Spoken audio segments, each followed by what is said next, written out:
On today's Monday episode of Nothing Major, we're going to talk all things Rome as we check in on the last Clay Masters 1000 of the season. Of course, we're going to talk about Jannik Sinner's return and Iga Swiatek's troubles ahead of the French Open. This is going to be a short episode, so guys, tune in and let's get the show started.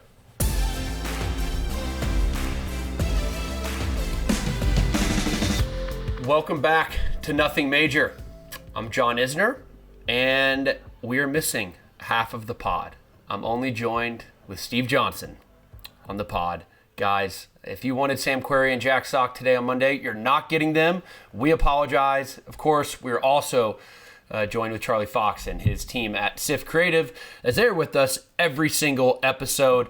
Again, it's a two-man show. So, Stevie, you ready to do this? Let's rock and roll. At least, Sam's on a flight right now going who knows where with his boys and family. Jack's going to probably some pickle event. So you and I are going to hold down the fort this week, or this Monday show. Yeah, I have no clue where these guys are or where they're going. But you never know with Sam. I mean, the guy's traveling more now than he ever did as a tennis player. Yeah, he travels exponentially more now than he does. And it's red eyes. It's 3-4 red eyes a week for some reason. He just loves to just get on that airplane and just not sleep and just cross country doing God knows what. What is the term? It's like, there's a movie was like, I should be because I'm not that smart. He's a machinist or something. Like he just likes masochist?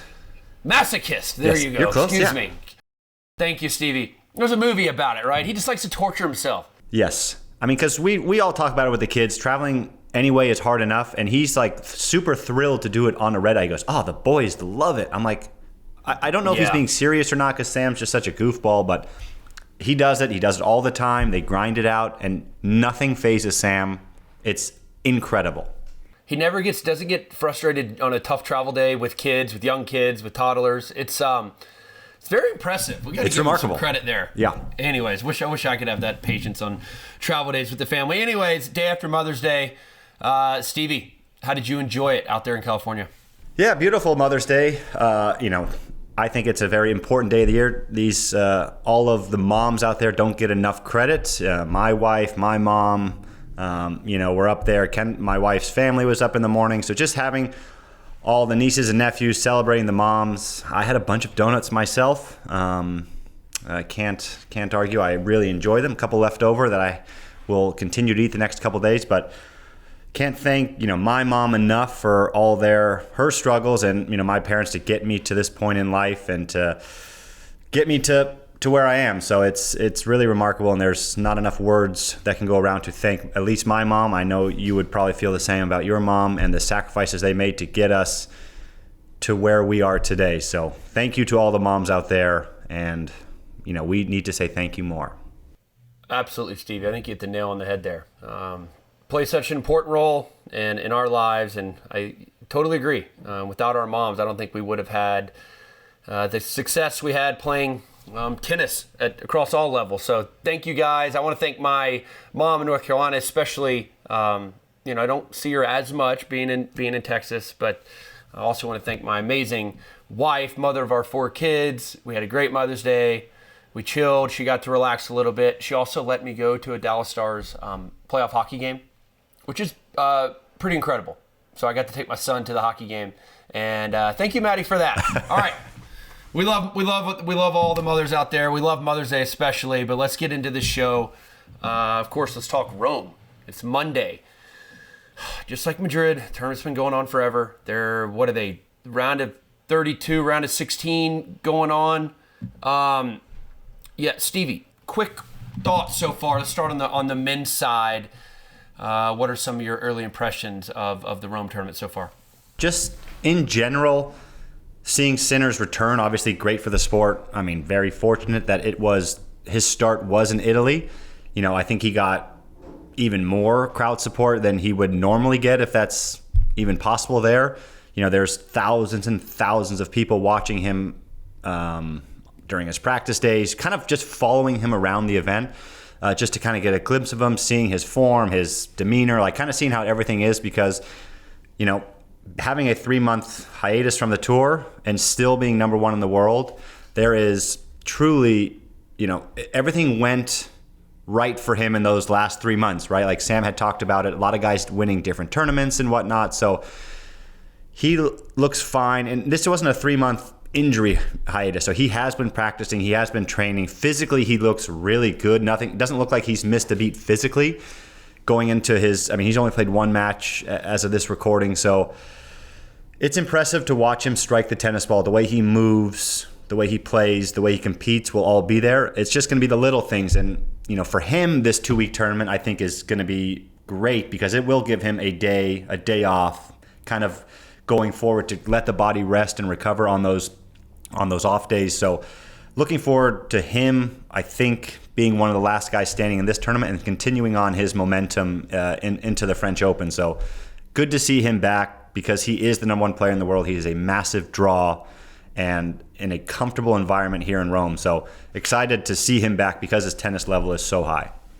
Yeah, totally. And actually, as we're currently filming this pod, he's up 4-1 double break on a lucky loser, De Jong from the Netherlands. So he got by his first opponent, Navone from Argentina, in pretty comprehensive fashion, and he seems to be rolling right now. So the draw gods have been pretty good to him on his return in Rome. But again, Stevie, as you mentioned, being able to play in his home country is a perfect start for him. And I actually think we spoke about this, I think it was last week, like this. Obviously, he was out for 3 months, and as you just mentioned, he wasn't hurt. I think this is a little bit of a blessing in disguise because how often do you get 3 months to just fully... Now, of course, he'd rather be playing these tournaments, but he had no choice. Couldn't play these tournaments. I think 3 months to get stronger physically, I think will serve him well, like many years down the road. Looking this as like another offseason that he gained. And yeah, and you said basically none like of the other... Twice as long of an offseason that he would normally get. And, he looks physically from where we are, my couch here in Los Angeles, watching him on TV, he does physically look stronger, bigger. Maybe it's the all-black outfit. Maybe it's just, the Dark Knight Returns kind of thing here in Rome. But, he is – there's no arguing he's the best tennis player in the world right now and has been for the better part of, 18, 24 months.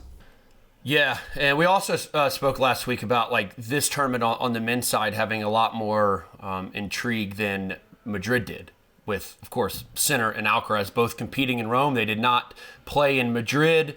Zverev is in Rome right now, of course, and he's won 2 matches very easily, so he seems to be rounding into some sort of form.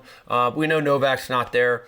Everyone would like him to be there, but the top 3 players in the world are in Rome and seem to be looking very strong. But outside of those players, Stevie, what are some of your other impressions from the higher ranked seeds on the men's side?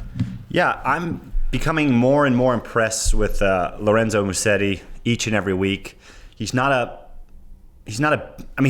big name, but he's not the biggest name in Italian tennis. So I think he gets overshadowed a bit by Sinner, even though he has been out the last couple months, and he has been playing extremely good tennis. Just like this week, he's just getting through each and every match. He's plays Medvedev in the round of 32 coming up on a Tuesday, I believe. So he's gonna have a tough one there, but against somebody he's probably comfortable with, especially on clay. So I think Musetti is a name to watch in this event to make a semis finals potentially, and then continue on to watch him in the French Open because this is a surface he is very comfortable on, and he is playing great tennis, and having that kind of buffer, that shield of Sinner's, kind of his big aura around him and the attention that he grabs is good for him because he can kind of fly under the radar. He doesn't need to be that guy at the moment, especially in his home Master Series as a guy who is in the top 10 for the first time. Yeah, I agree. He seems to be comfortable in the top 10. I think he definitely deserves to be in the top 10. I could see him staying there for a long time. We know he's really good on clay. He's also really, really good on grass. We'll talk about that once the grass court season begins. But he has a very nice game on that surface as well. So I don't see him going anywhere. There's probably been 2 notable upsets on the mid side. One with Taylor Fritz losing to fellow American and fellow Californian Marcos Giron 7-6, 7-6. Stevie, you before we recorded this, I don't know, did you watch a little bit of this match or did you see the highlights? What do you think happened in that matchup with Garron or Giron? What is it? Garron. Garron. That's what I call him. So, I should know that. I've called him that every day for the last like 10 years training with him. But Marcos is a kid. He's 30 plus. I mean, he's somebody he's not a kid, but he's younger than me, so he's a kid. He is somebody that I am extremely impressed with. His work ethic, his dedication to the game. Each and every year, it seems like he gets better in a facet of his game that he needs to get better on. And that's credit to him for always putting in the work. He's very tennis focused while he's at home, but also knows when he needs to take breaks. Working with him a little bit in the off season. He's smart about his body, the way he plays tennis, the tournaments, the schedules, all that goes into it. And he is just, what you're going to get each and every day when Marcos goes out there. He competes to first to the last ball, and he's going to go out there and give it his best. But ultimately, I think this is a bit more of a confusing loss for Fritz. He was lost the first, but was up 4-0, and I believe had break points to go up 5-0 in the second set against Giron, and loses that set 7-6, which is odd because, as we all know, Taylor is somebody who is very, very confident, and he is a very, very good front runner. So it's a perplexing loss in that fashion to see Fritz lose that second set. I mean, if he would have lost the match, it would have been one thing, but to have a lead like that and lose, I think maybe it's still for him maybe not being as match tough. I mean, he's had a couple injuries this year where he's missed some time, and it's always tough to get your footing on this European clay swing. But I believe he will also be playing Geneva next week to get some more matches in, which is smart. So, look, it's just a bump in the road. And Fritz had an incredible year last year. He's just hasn't found his form yet. And the good thing is we're still only 4 or 5 months into the season, so there is a massive, massive piece of this tennis season still to go where he can really figure it out. And him and Coach Michael Russell, I think, will. So it's just a bump in the road for him, and I think he'll, go into next week, go into the French, and not even think about this match and continue to just play his best tennis. Yeah, I agree. He's so mature now. It seems to me that he's able, when he does lose early in a tournament, he hits the delete button pretty quickly. He puts those losses behind him, and that's very, very impressive. He doesn't let these tough losses linger and affect him. So I'm sure he's, as you mentioned, he's back on the practice court working hard. We'll be playing Geneva, which I think is a smart play because what are you supposed to do? Wait 13, 14 days till you play your first match at the French Open. So he'll get some more matches ahead of Roland Garros. As big of an upset as that was, I think this one on the men's side was a bigger upset, and that is Corentin Moutet, the French rapper. We talked about his music, didn't we? Yeah, we did. Taking out Rune 7-6 in the third. Now, Moutet was 0-13 against top 10 players going into that match. I'm really surprised. I mean, I like Moutet. He's fun to watch, but I didn't think he was going to take out Rune. Did you, Stevie? I mean, taking him out to 7-6. And I'm sure that I didn't see it. I haven't seen the highlights yet either. I'm sure that must have been a scene because every match with Moutet has some sort of drama involved with it. For our listeners, I'm sorry, I don't know if there was any drama, but very, very impressive taking out a top 10 player for the first time ever, 7-6 in the third. Yeah, surprising that it's his first win over somebody in the top 10 just because of the way he plays. It's very erratic, just in a good way, right? That suits him well. There's a lot of drop shots. There's a lot of flair. There's a lot of you never know what you're going to get, so it's hard to game plan against. But I think this ultimately goes back on Holger Rune and his confusing year, to say the least. I mean, he's had a lot of first-round exits. He's finaled Indian Wells. He won Barcelona. His first match in Madrid, 6-2 retire. It's just an up and down year for a guy that is so incredibly talented. And I'm not sure what is the driving force behind that. If it's, it's everyday, kind of team around him, getting him to play his best tennis. Is he just kind of all over the map? Where is he mentally? Is it a bit of his success earlier in his, career that has kind of held him back just from the expectations that he might have on himself? But when he is playing his best tennis, I mean, he is a threat to win these Master Series clearly. and he's won one, final Indian Wells this year, beats Alcaraz in the finals of Barcelona. So he's just got to kind of get back to normal, play some of his best tennis, and stay healthy. He's just had an up and down year for somebody that is in the top 10. And I still think he is a threat going to the French Open, but not somebody that I think will ultimately win it, if that makes any sense.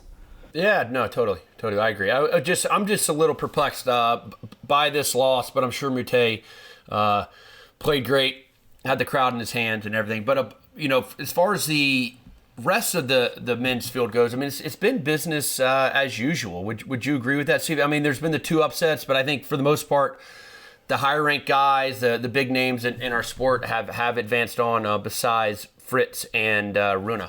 It's just a different time, and we've spoken on this a little bit as well. We're used to seeing the same 8 to 10 guys in the quarters of a Master Series every week, and we're just not seeing that as much now. But it's the same suspect. Arthur Fils is playing great tennis, takes out Tsitsipas.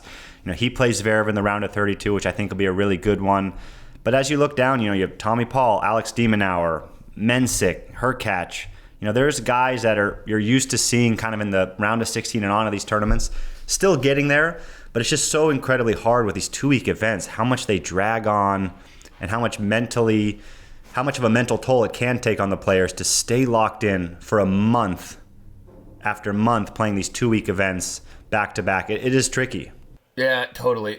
We've talked about it. I mean, they're just too long. It's so hard to follow.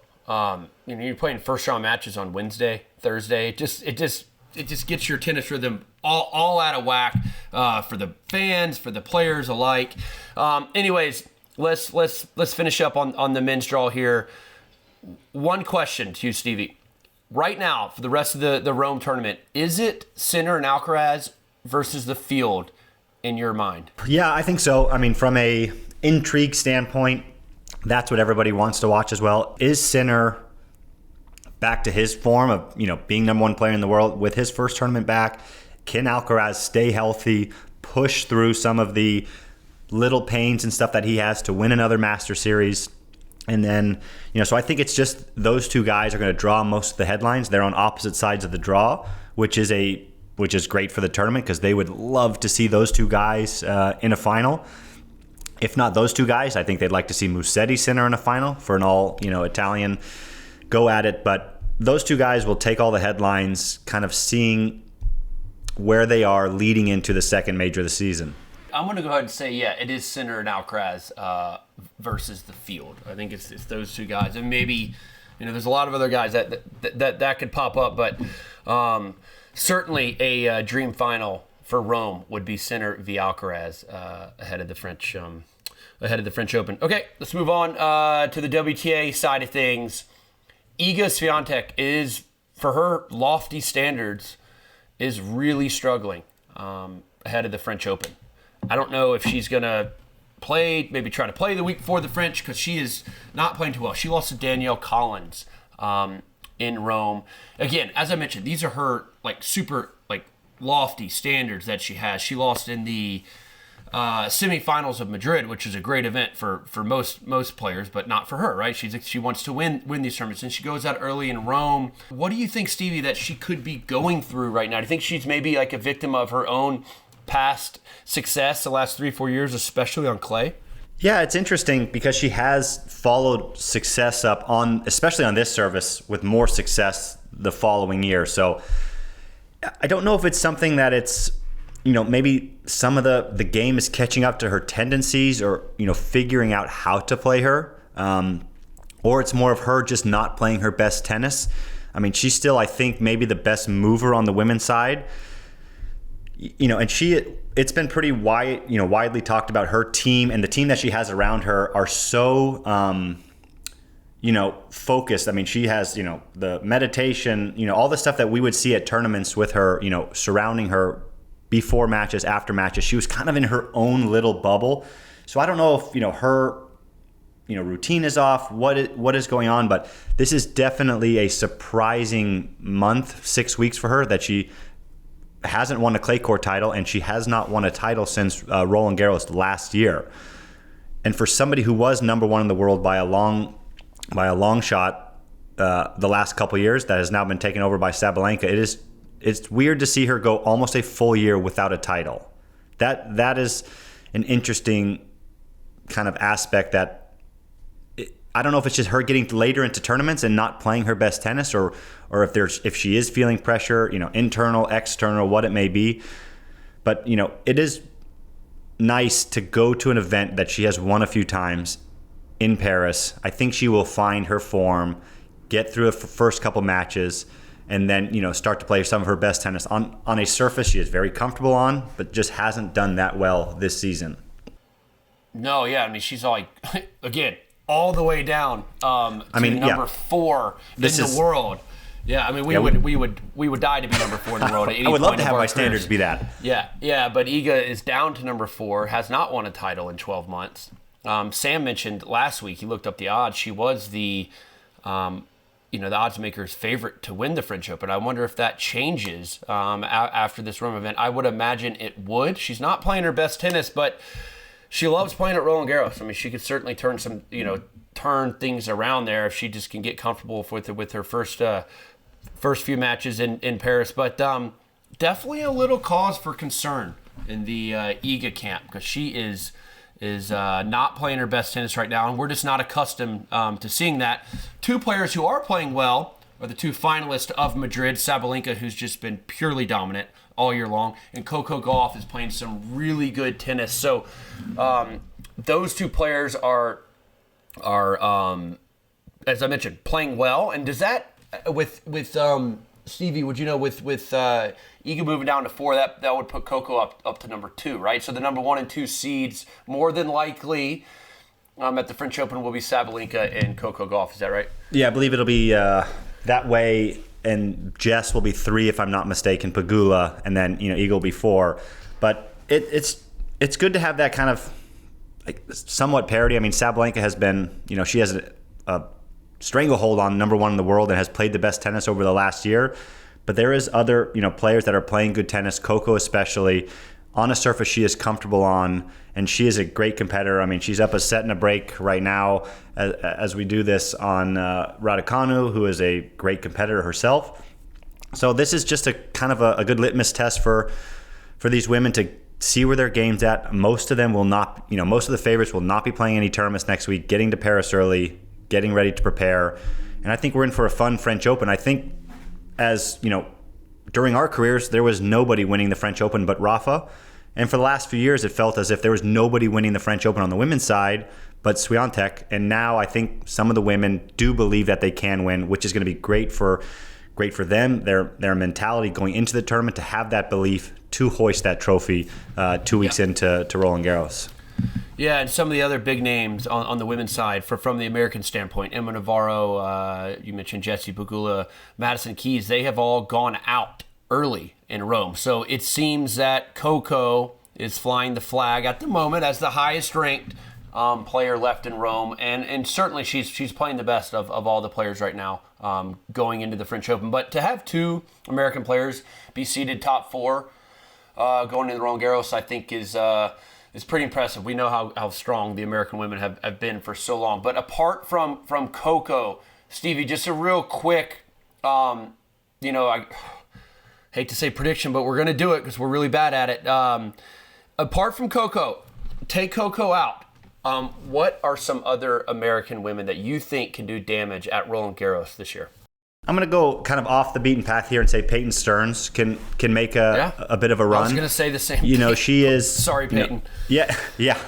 Apologies. At least I said it, not John, so that might help you a little bit. It's true. But she has a couple big wins, 6 in the third over Keys, 6 in the third over Osaka here in Rome, playing some of her best tennis. And again, she is going to be flying completely under the radar unless she titles this week, here in Rome, because there's so many women, American women, ahead of her, which is sometimes a good thing. We can kind of go out there, just be businessman-like, go about your business, take care of what's in front of you, and go out there and win. And she's playing great tennis, and she can be somebody with definitely if she can get a favorable draw to get through, make some noise, get a good run, and then once she's in the second, third, fourth round, hopefully she could just that belief will be there to beat anyone, and then ultimately the tournament will begin. Yeah, I like Peyton Stearns, the Texas Longhorn. She's from the Cincinnati area. Right, she grew up really right in Mason, Ohio, right beside the Masters event in Cincinnati. But I like her well. I mean, look, I like her a lot. Excuse me.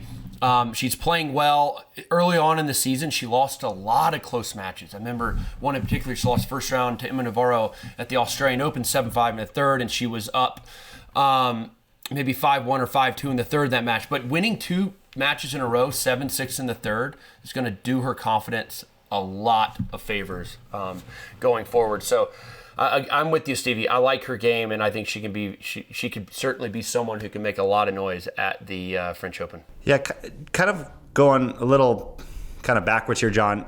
With the 2-week events, Madrid and Rome back to back, we see a lot of the. For us Americans, we follow a bit, more closely. On the men's side, you have Fritz, Shelton, guys kind of losing early. On the men's side, the women losing early on the women's side. Is this a product of, clay being just a tricky surface for us? Is it a product of just being over there for so long and kind of losing the focus and losing the willingness to go out there and compete? Or is it just everyone's ready for the French Open at this point, and that's still 2 weeks away? Yeah, it's a good question, Steve. I mean, it's a little bit of both. I mean, for Ben, he's been over there since Monte Carlo. And he's had some uneven results. If you want to talk about Ben specifically, he loses his first match in Monte Carlo, makes the finals of Munich, which was a great result, but then having 2 early losses, Madrid and Rome. It's a long time over there to really not be playing that many matches. So we've been there before, Stevie, just being in Europe for a long time, and you're looking at, you lose and you're like, man, I got 7 days of practice before my next match. It's tough. I mean, that's why I think you and I tried to schedule things, at least when I was over in Europe, if I had played a few tournaments on clay, if I could just get back home for 3 days, I know that's a lot of travel and there's a jet lag and whatnot, but just something about being able to sleep in your own bed for 3 days and then popping back over to Europe is what always do me a lot of good, as opposed to staying in Europe the whole time. You're sort of getting out of your routine in Europe. You miss your creature comforts back home, and I don't know. I just think it's a little bit of both. These tournaments are too long, and they've been over there for a super long time. So will be interesting to see. Like, for instance, if I'm Ben Shelton after losing early in Rome and I don't know what he's doing, I'm heading home before I go play the French Open. It's just a long time over there. But look, they're young, they're fine. But again, it's just losing early in these tournaments is tough, because then you got to just really hit the practice courts hard and be really, really dedicated and disciplined in that regard. So we'll see what they do. Fritz, he wants to play every week, so he's going to play Geneva. I lacked a bit of discipline after a few Sunday losses in Rome, that's for sure. Yeah. Stevie and I, the Rome tournament, love to play us. This is back in the old format when it was just a week long. They used to never even play on Sunday. Then all of a sudden they put a Sunday start out there, and that tournament director would always put the Americans. Every American on Sunday. It didn't matter. Every American on Sunday. I was out of singles and doubles on Monday one year. Yeah, the one year Sam and I'll never forget it. We played on Super Tennis Arena. I believe I lost to Juan Monaco, and Sam lost to Albert Ramos Vinolas. I was, 11 a.m. on Sunday, and he was at 12:15 because I lost, 3-3. We were out of the tournament by 2 o'clock on a Sunday. Qualies was still thoroughly going on the other courts. We were so far out of the tournament, I was so annoyed. That's why I hate that tournament and the tournament director, but that's it, Anything else you want to say about the tournament, Stevie? Yeah, no, just don't like those people over there. I think the thing is, Stevie, we go in and we request not to play on Sunday, and I think that's the kiss of death. If you request not to play on Sunday, which means they're going to put you on Sunday no matter what. No, this is one of the years I went there. I kid you not. I was there. I was supposed to play, whoever it was, doesn't matter. I went to the ATP on Sunday or Saturday because I was leaving, getting my prep done. We go there, and they're like, you do not play. Oh, this is what it was. I was playing Wawrinka. This is what happened. I'm playing Stan Wawrinka. First round, my only win in Rome, by the way, which is hilarious. I leave on Saturday. They're like, you do not play Sunday. Whoever it was, the ATP Tour managers at the time, like, you do not play Sunday. They don't want Stan on Tennis Channel during the finals of Rome. You'll play Monday. I said, okay, sure, why not? I mean, finals in Madrid. Sorry, finals in Madrid, excuse me. Yeah. And I was like, okay, whatever. So I actually had my coach, I had CB at the time, drop off my rackets. I was like, I'm playing Sunday. Just leave my rackets there. Like, he's like, no, you don't play. I'm like, okay, whatever. We go back to the hotel. I get a text from the ATP. He's like, hey, bad news. You play Sunday. I'm like, of course I do. Like, of course I do. I was Sunday at like 4 p.m. on center, which is fine. I mean, I had, 9 days off from Madrid, but I was just like, I knew I played Sunday, but the ATP was adamant. But the tournament director was like, no, USA plays on Sunday. Yes. We want he all will the never Americans play on out. Monday unless he and then I remember because I won, I played Sunday, Wednesday, which is yeah, of course. Yeah, you fun, get the 2 fun day off. scheduling. Yeah, 2 days off. Yeah. It was great. So well, at least you won on Sunday. Thankfully, yeah. That's the only one I got won. Had you lost. All right. That's enough of Rome, everyone. On our Friday show, we are going to continue to talk more about Rome because this is 5 days away, and the tournament will not even be in the semifinals by then. So a lot of time in between this episode and our Friday episode. We're going to be also answering your questions about the Rome tournament specifically. So please submit those on nothingmajorshow.com. We will go through them all and pick out the ones that we like. Also, we're going to a little update on the Aura draw that we talked about. We're going to go forth with it. And I think Stevie, we need to talk to the guys. I think we're going to release it on Friday. Is that right? It's going to be a 16-man Aura draw, much like the hottie bracket. Yep. 16 this will be a bit more condensed, but this is John's. We're going to let John run with it. A lot of Aura in this draw, just to say the least. A lot of Aura. Yeah, big time. And we had a wild card entrant in the hottie draw. In Kukushkin, so I think we're going to come up with a nice wild card entrant. I don't want to know. I'm excited. This is news to me. Don't want to know. We're going to put a nice wild card entrant in there. So, also, we're going to have a lot of people, especially in the YouTube comments, have been talking and commenting about the big match between Stevie and Sam versus these 4-5-5-0 players, and we're going to have a match update about that on Friday, and I think we're going to post it separately on Saturday. Is that right? Yeah, I believe so. It should be posted Saturday, and for all you guys out there, John and Jack don't know the results. No clue. So we're hoping to get the video to them, maybe have them commentate over it, kind of talk about some of the highlights, a lot of lowlights, and a lot of laughs. But hopefully that will be intriguing for you guys because we had a lot of fun doing it. And I'm going to try not to give anything else away. The only thing I know is that the match did take place because Stevie FaceTimed me at some point when you guys were taking a break. It was you and Sam, and then you showed me your two opponents on the other side of the net. So that's all I know. Jack and I, Charlie, no one, maybe Charlie knows. Charlie knows. But okay, Charlie knows. But just Jack you guys. And I have no idea the result of this match, so we're very much in the dark, just like everyone else is. And yes, we're going to give our commentary on it. And I think you had some people out there like filming your iPhone set up on tripods. Yeah, we had. Stuff, this was, so it was well done, right? For those of you who like the pickle match, this production value was much better than the pickle. So hopefully the finished product will even be better. So looking forward to it. All right. I cannot wait to get this video in my inbox so we can comment on it. All right. That's it, Stevie. Well done. I think we did all right without Sam and Jack. We want to have them back, but Sam, Jack, you guys are going to listen to this show in a few hours. Let us know what you think. Everyone else, give us your comments and questions and thoughts about the pod. Please do all this on nothingmajorshow.com. That is the place to do that. And trivia time, Stevie. All right, there have been 20 ATP events during the Sinner suspension between the Australian Open and this Internazionale d'Italia, the Rome tournament in 2025. How many different ATP champions have we had? Yeah, since the Australian, right? Yeah, since the Australian, so you have... I know Felix has won 2 tournaments, but he won Adelaide, so that doesn't count. Yeah. I'm going 20. I'm going to go 19, actually. I think maybe somebody snuck one, but I'm going to go 19. Well, someone who had to sneak 2. I'm saying 20, or Stevie 19. All right, what do we got? 19. Let's go Alcaraz. Let's go. Monte Carlo and Rotterdam. Forgot about that. All right. Yeah, I forgot about him winning Rotterdam. That's it. All right, good call, Stevie. Lucky guess. Look, not many. The field's open. It's wide open. All right, that was a good trivia. All right, see you guys Friday. See you Friday. Thanks, Stevie.